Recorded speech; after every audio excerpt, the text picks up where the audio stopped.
Hi Star Wars fans, it's Mr. Corellian, and today I'm going to be reviewing for you the deluxe pack from the Clone Wars. It's General Grievous and his attack cycle.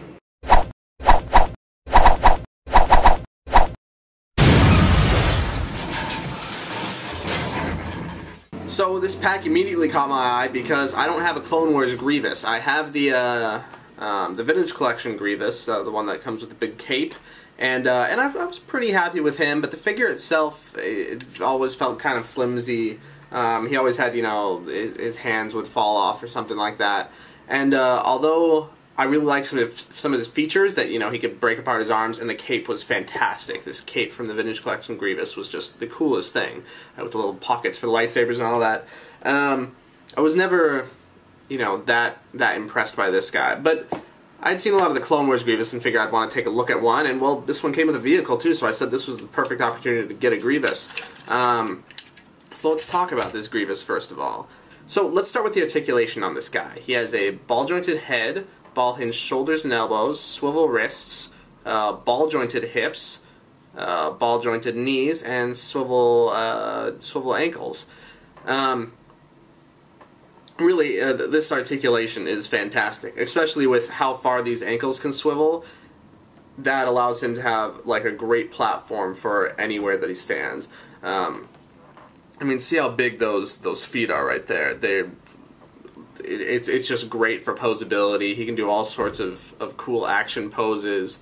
You know, it's too bad that his torso doesn't swivel or rotate somehow, but you know, the cartoon version, he comes to a really small point down there, so I can see why it'd be hard to fit any sort of articulation in there. And really, you don't notice it though, because he really can articulate great, especially compared to something like the Vintage Collection Grievous, which can be a little bit difficult to stand every once in a while. These, especially these ball-hinged hips, just do wonders for getting him to be stable. His sculpt is really cool. I actually really have come to prefer the Clone Wars look for Grievous than the realistic look. In this case, it's the Vintage Collection Grievous. You know, I'm not really sure which one's more screen accurate, because they both have some pros and cons there. Obviously, the old Vintage Collection one has a lot more detail that the Clone Wars one, you know, dramatizes some of his shape.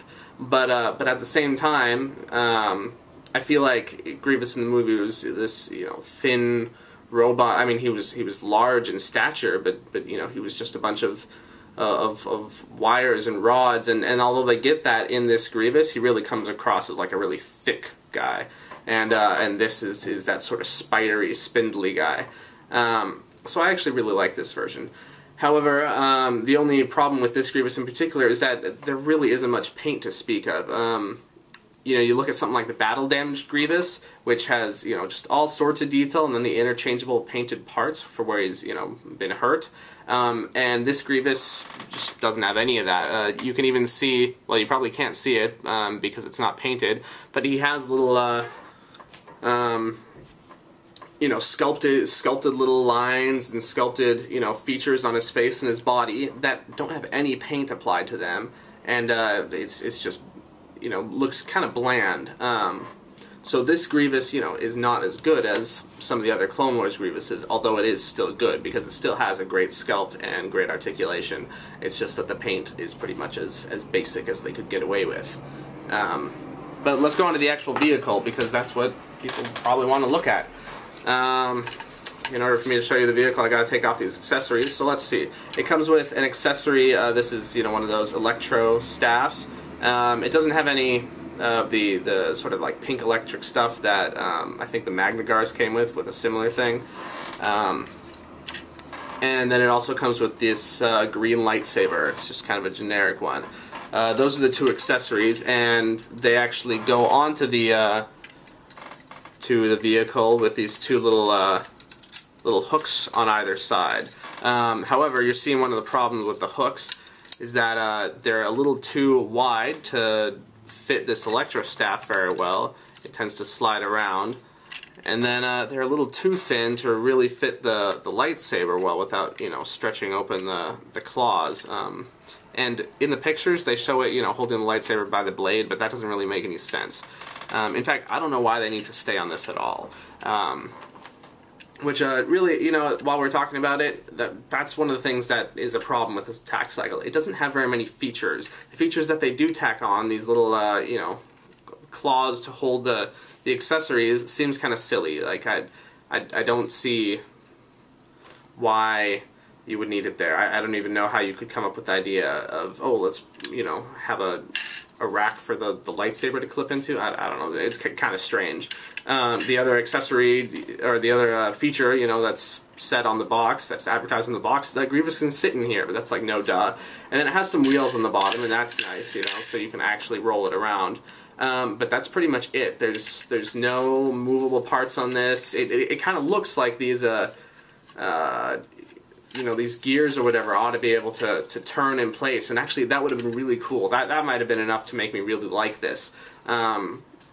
But they don't turn. There isn't really like any movable features on this whole thing.